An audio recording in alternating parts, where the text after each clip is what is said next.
What's up, Taiwan? I'm Ethan Liu with 10 minutes of news from here in Taiwan and around the world. Taiwan reported a year-on-year drop in export orders in January, the fifth straight month of negative growth. Taiwan's export orders totaled $47.5 billion last month. The figure was the third highest ever recorded for January, but was still nearly 20% lower compared to the same period last year. The Economics Ministry blamed the drop on inflation, low consumer demand, and changes to supply chains. It said the winter slow season for industry and the loss of working days during the Lunar New Year holiday were also factors.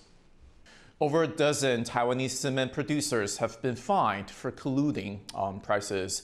The Fair Trade Commission says 18 companies were engaged in price fixing in the northern city of Taoyuan. This includes formerly state-owned Taiwan Cement. The companies have been fined a combined total of around $7 million for violating fair trade laws. Some of the firms said they were surprised by the ruling and that they intend to appeal the decision. A new research project in eastern Taiwan seeks to collect information on sperm whales in the Pacific Ocean. Jeremy Olivier has the story. Taiwanese whale lovers have a reason to rejoice. A whale-watching tour company in Hualien has launched a project to collect data on the Pacific Ocean's whale population. The group are hitting the seas to search for and collect information on the whereabouts of sperm whales off Taiwan's east coast. Other information like images and sounds will be sent on for further research. On the project's first outing, researchers were treated to a mesmerizing sight, around 60 to 70 false killer whales jumping and swimming alongside their boat. 大家都觉得非常的惊艳，尤其是出现了小宝宝，像是刚出生的那个样子。那个鲸豚其实身上都还有皱褶哦，非常的可爱。那在世界鲸鱼日里面能够拍到这样子的画面，我们都非常的感动。The three-year initiative was started on World Whale Day, which fell on February 19th this year. Started in 1980 by the Pacific Whale Foundation, World Whale Day aimed to raise awareness of the threat of extinction faced by humpback whales. Since then, the date has come to include other whale species, many of which are endangered or threatened. For maritime novelist and Hualien local Liao Hongji, initiatives like this are important in allowing humans to better understand and help preserve ocean life. 刻意或者不刻意的，我们已经伤害了海洋的种种啊。我觉得我们人类应该是尽量减少或者避免对海洋的生态跟环境形成压力。 特别是废弃物这个部分。The company plans to conduct 10 survey missions each season until 2025.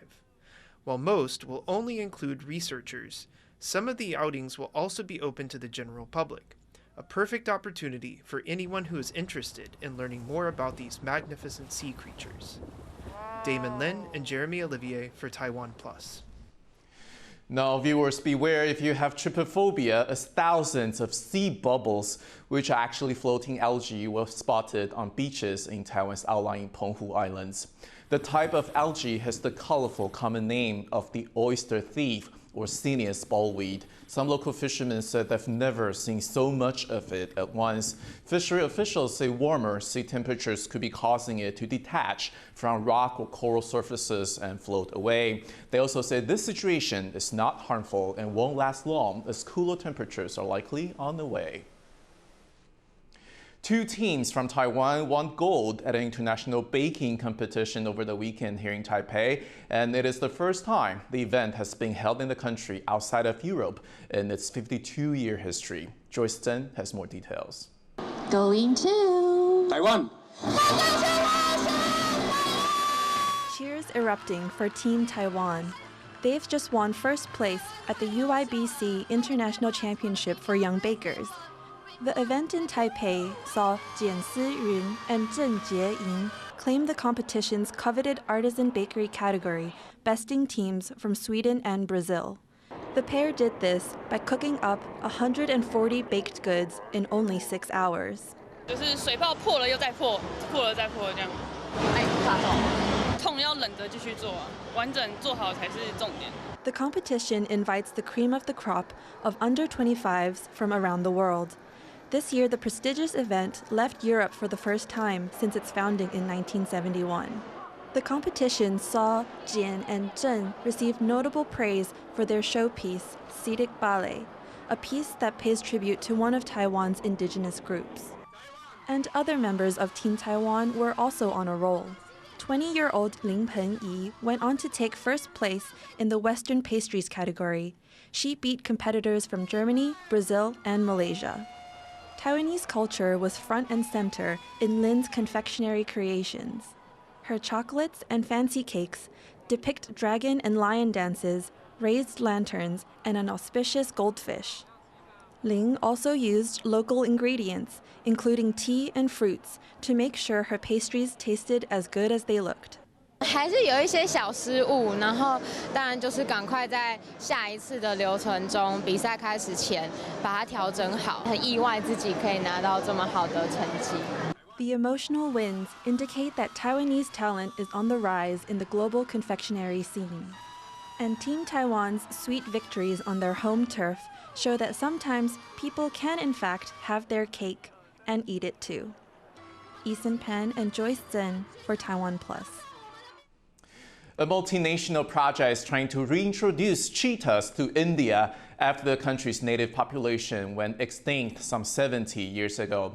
Now, some of the big cats are now getting used to their new home after arriving from South Africa over the weekend. Eric Gao reports.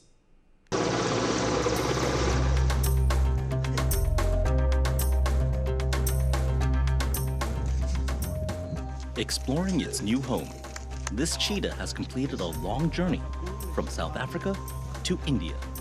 मुझे बताते हुए बहुत खुशी है कि सभी चीते पूरी तरह स्वस्थ हैं और बहुत ज़्यादा एक्टिव हैं। उनको आज रिलीज़ कर दिया गया है बाड़ों में और यदि आप देखें तो वो बहुत ज़्यादा एक्टिव हैं और बहुत अलर्ट है और परफेक्टली नॉर्मल है। It's one of 12 big cats that are part of a project working to restore the area's cheetah population. Cheetahs used to be native to this region, but went extinct in the 1950s. So basically, cheetah have been in decline for the past 13,000 years. South Africa is the first country to reverse the decline of wild cheetah populations, and our meta population has grown from 217 to 520 in the last 12 years. So we're now in a position to export wild cheetahs to other countries for reintroduction efforts, and this is the first time we have cheetahs available for these reintroduction efforts. Previously, all wild cheetah populations were in decline. The South African cheetahs join another 8 from Namibia, which were released in India last September. Conservationists hope the different cheetahs can help increase genetic diversity within the species. For South Africa and India, of course, the meta population comes up. We can have a genetic flow and exchange of animals, which is good for the long-term perspective from the species conservation. The project is ambitious, and success is not guaranteed. South Africa failed several times at reintroducing cheetahs to the wild over the decades. The conservationists say every country has its own challenges to overcome. We mustn't think that this is going to work immediately in India. They're also going to have troubles initially. They're going to use different approaches. Some of the approaches we could possibly learn from. But we mustn't think that this is going to work immediately, you know. For now, the 12 cheetahs are running around their new home, and dozens more are set to join them there over the next several years. Eason Pan and Eric Gao for TaiwanPlus. One of artist Jeff Koons' iconic balloon dog sculptures has been smashed at an arts festival in Miami. The porcelain sculpture broke into tiny shards last week when a visitor accidentally knocked it over. The piece was part of the American artist's iconic balloon animals collection and was valued at $42,000. The sculpture was part of a limited edition, the number of which has now dropped to 798. Thank you for watching What's Up Taiwan. Remember to download the TaiwanPlus app for more stories from Taiwan and around the world. Finally, we leave you with images of the Battle of the Oranges for Carnival in Italy. I'm Ethan Liu. Take care and see you next time.